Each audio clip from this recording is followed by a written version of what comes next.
ಇವತ್ತು BJP high voltage core committee ಸಭೆ ನಡೆಯೋದಿದೆ. RSS BJP ಸಂಧಾನದ ಬಳಿಕ ಮೊದಲ ಮೀಟಿಂಗ್ ಇದು.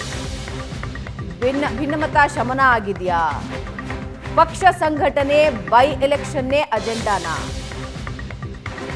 ಬಿಜೆಪಿ ಬಂಡಾಯದ ಬಗ್ಗೆಯೂ ಕೂಡ ಸಭೆಯಲ್ಲಿ ಚರ್ಚೆಯಾಗೋ ಸಾಧ್ಯತೆ ಇದೆ. ಆರ್ಎಸ್ಎಸ್ ಸಂಧಾನದ ಬಳಿಕವೂ ವಿಜಯೇಂದ್ರ ಬಗ್ಗೆ ಜಾರಕಿಹೊಳಿ ಮಾತನಾಡಿದ್ದಾರೆ.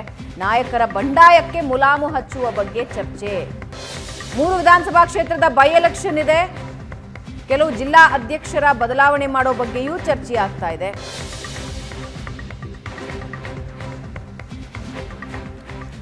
ಪ್ರಶಾಂತ್, ಸೆಪ್ಟೆಂಬರ್ 12ಕ್ಕೆ ಆರ್ಎಸ್ಎಸ್ ಒಂದು ಪ್ರಯತ್ನ ನಡೆಸಿತ್ತು ಬಂಡಾಯ ಶಮನ ಮಾಡೋದು. ಆದರೆ ಆಗಿದೆಯೋ ಇಲ್ಲವೋ ಈಗ ಗೊತ್ತಾಗುತ್ತೆ ಅಂತ ಅನ್ಸುತ್ತೆ. ಆ್ಯಂಡ್ ಸ್ಪೆಷಲಿ 3 ಕ್ಷೇತ್ರಗಳ ಬೈ ಎಲೆಕ್ಷನ್ ಬಗ್ಗೆನೂ ಚರ್ಚೆ ಆಗುತ್ತೆ. ನೋಡಿ, RSSನ ಕರ್ನಾಟಕದ ಹಿರಿಯರು ವಿಜಯೇಂದ್ರ, ಯತ್ನಾಳ್ ಸೇರಿದಂತೆ ಎಲ್ಲ ಬಣಗಳ 40 ಜನರನ್ನು ಕರೆದು ಸುದೀರ್ಘ 3-3.5 ಗಂಟೆವರೆಗೆ ಸಭೆ ನಡೀತು, ಚರ್ಚೆ ನಡೀತು.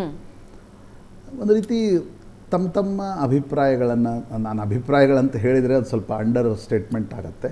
ತಮ್ಮ ಸಿಟ್ಟನ್ನು, ಅಸಮಾಧಾನವನ್ನು, ಬೇಗುದಿಯನ್ನು ಹೇಳ್ಕೊಳ್ಳಿಕ್ಕೆ ಅವಕಾಶವನ್ನು ಕೊಟ್ಟರು. ಆದರೆ ಅದರಲ್ಲಿ ಏನೂ ಪರಿಹಾರ ಅಂತಕ್ಕಂಥದ್ದಾಗಿಲ್ಲ. ಅದೇನಾಗಿದೆ, ಜಗಳ ಉಲ್ಬಣ ಆಗಿ ಅಂದರೆ ಅವ್ರವ್ರ ಬಗ್ಗೆಗಿನ ಅಭಿಪ್ರಾಯಗಳನ್ನು ಅವ್ರವ್ರ ಮುಖಕ್ಕೆ ಹೇಳುವಂಥ ಆಗಿದೆ, ಔಟ್ಬಸ್ಟ್ ಆಗಿದೆ.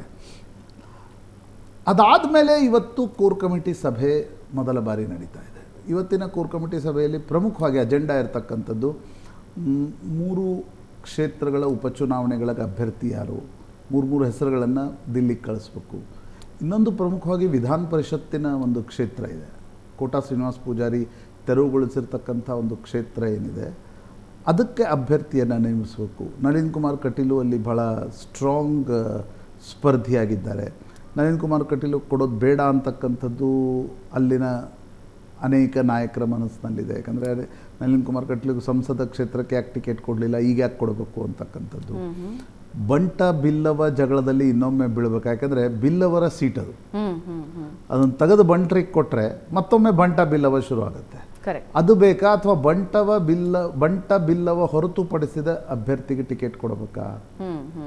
ಯಾಕಂದರೆ ಈಗ ನೋಡಿ, ಬಿಲ್ಲವ ಅಂದ ತಕ್ಷಣ ಸತೀಶ್ ಕುಂಪ್ಲ ಹೆಸರು ಬರುತ್ತೆ, ಮಂಗಳೂರು ಜಿಲ್ಲಾ ಬಿಜೆಪಿ ಅಧ್ಯಕ್ಷ. ವಿಕಾಸ್ ಪುತ್ತೂರು, ಇವರು ಕೂಡ ಅನೇಕ ಹೆಸರುಗಳು ಓಡಾಡ್ತಾ ಇವೆ.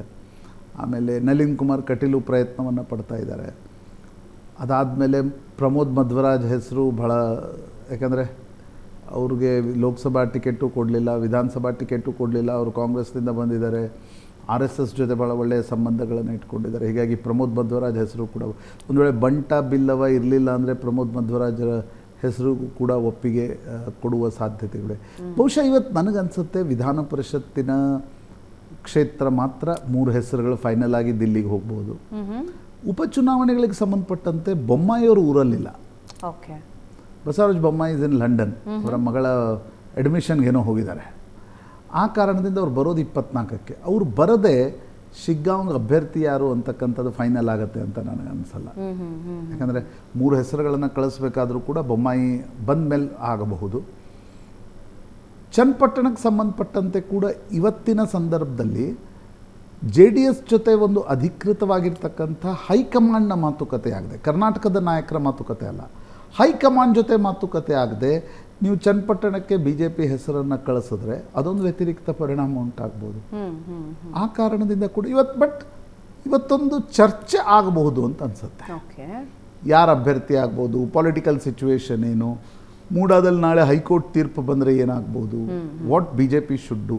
ಯಾಕಂದರೆ RSS ನಡೆಸಿರ್ತಕ್ಕಂಥ ಸಭೆಯಲ್ಲಿ ಏನು ಡಿಸೈಡ್ ಆಗಿತ್ತು, ಕೋರ್ ಕಮಿಟಿಯಲ್ಲಿ ಏನೂ ಚರ್ಚೆ ಆಗಲ್ಲ, ಏನೂ ನಿರ್ಣಯ ಆಗಲ್ಲ. ಹಾಗಾಗಿ ವಿಜಯೇಂದ್ರ ಇವತ್ತು ಕೋರ್ ಕಮಿಟಿ ಕರೆದು ಒಂದು ಕಡೆ ಉಪಚುನಾವಣೆಗಳ ಅಭ್ಯರ್ಥಿಗಳು, ಇನ್ನೊಂದು ಕಡೆ ಪೊಲಿಟಿಕಲ್ ಸಿಚುವೇಶನ್ ಏನು, ಪೊಲಿಟಿಕಲಿ ಏನು ಮಾಡಬೇಕು ಅಂತಕ್ಕಂಥ ಅಭಿಪ್ರಾಯವನ್ನು ಪಡೆಯಲಿದ್ದಾರೆ ಅಂತ ಅನಿಸುತ್ತೆ. ಆ್ಯಕ್ಚುಲಿ ವಿಜಯೇಂದ್ರ ಅಧ್ಯಕ್ಷರಾದ್ಮೇಲೆ ಕೋರ್ ಕಮಿಟಿ ಹೊಸದಾಗಿ ರಚನೆ ಆಗಬೇಕು. ಈಗ ಹಳೆ ಕೋರ್ ಕಮಿಟಿಯಲ್ಲಿ ಯಾರಿದ್ದಾರೆ, ಯಡಿಯೂರಪ್ಪನವರಿದ್ದರು, ಈಶ್ವರಪ್ಪನವರಿದ್ದರು, ಸದಾನಂದ ಗೌಡರು ಇದ್ದರು. 3 ಪೊಲಿಟಿಕಲಿ ಇವತ್ತೇನು ಭಾಳ ಆ್ಯಕ್ಟಿವ್ ಇಲ್ಲ. ಜಗದೀಶ್ ಶೆಟ್ಟರ್ ಹೊರಗಡೆ ಹೋದರು, ಮತ್ತು ಒಳಗಡೆ ಬಂದರು. ಲಕ್ಷ್ಮಣ್ ಸವದಿ ಹೊರಗಡೆ ಹೋಗ್ಬಿಟ್ರು.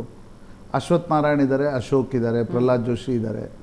ಬಟ್ ಈಗಿನ ಪರಿಸ್ಥಿತಿಗೆ ತಕ್ಕಂತೆ ಹೊಸ ನಾಯಕರನ್ನು ಕೋರ್ ಕಮಿಟಿಯಲ್ಲಿ ಆ್ಯಕ್ಚುಲಿ ಸೇರಿಸ್ಬೇಕು. ಅದು ಸೇರಿಸದ ಹೊರತು ಕೋರ್ ಕಮಿಟಿಗೂ ಕೂಡ ಭಾಳಷ್ಟು ಇಂಪಾರ್ಟೆನ್ಸ್ ಇದೆ ಅಂತ ನನಗೆ ಅನಿಸಲ್ಲ.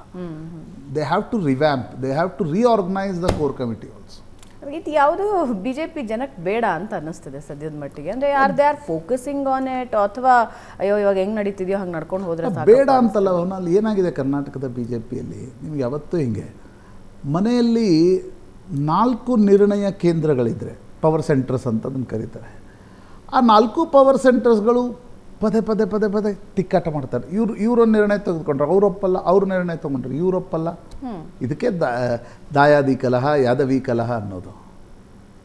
ಇಲ್ಲೇನಾಗಿದೆ, 1 ಪವರ್ ಸೆಂಟರ್ ಇಲ್ಲ ಕರ್ನಾಟಕದ ಬಿ ಜೆ ಪಿಯಲ್ಲಿ. ಹಿಂದೊಂದಿತ್ತು, ಯಡಿಯೂರಪ್ಪನವ್ರದ್ದೊಂದು ಪವರ್ ಸೆಂಟರ್ ಇತ್ತು, ಭಾಳ ಅಂದರೆ ಅದನ್ನು ಅನಂತಕುಮಾರ್ ವಿರೋಧಿಸ್ತಾ ಇದ್ರು. ಈಗ ಹಾಗಲ್ಲ ರೀ. ಈಗ ಎಷ್ಟು ಬಣ ಇವೆ ನೋಡಿ ನೀವು.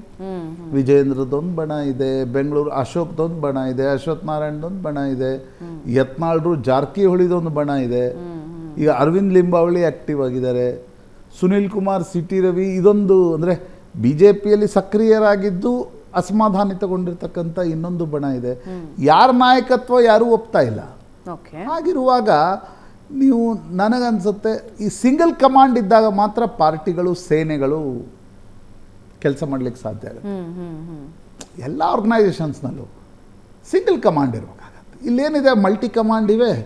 ಮಲ್ಟಿ ಕಮಾಂಡ್ಗಳಲ್ಲಿ ಒಂದು ಕಡೆ RSS ಜಗ್ಗತ್ತೆ, ಇನ್ನೊಂದು ಕಡೆ ಬಿ ಜೆ ಪಿ ಹೈಕಮಾಂಡ್ ಜಗ್ಗತ್ತೆ. ಇದಕ್ಕೆ ಪರಿಹಾರ ಏನು ಅಂತ ಅದು ಮುಖ್ಯ ಪ್ರಶ್ನೆ. Yes, okay. ಕನ್ನಡದಲ್ಲಿ ಒಂದು ಗಾದೆ ಇದೆ, ಎತ್ತಿ ಏರಿಗೆಳಿತು, ಕೋಣ ನೀರಿಗೆಳಿತು ಅಂತ. ಪರಿಸ್ಥಿತಿ ಹಿಂಗೆ ಮುಂದುವರೆದ್ರೆ ಮುಂದೇನು ಅನ್ನೋದು. ಇಲ್ಲಿ ಎಷ್ಟು ಎತ್ತುಗಳು, ಎಷ್ಟು ಕೋಣಗಳು, ನಾಟ್ ಸಿಂಗಲ್ ಎತ್ತು, ಸಿಂಗಲ್ ಓಕೆ.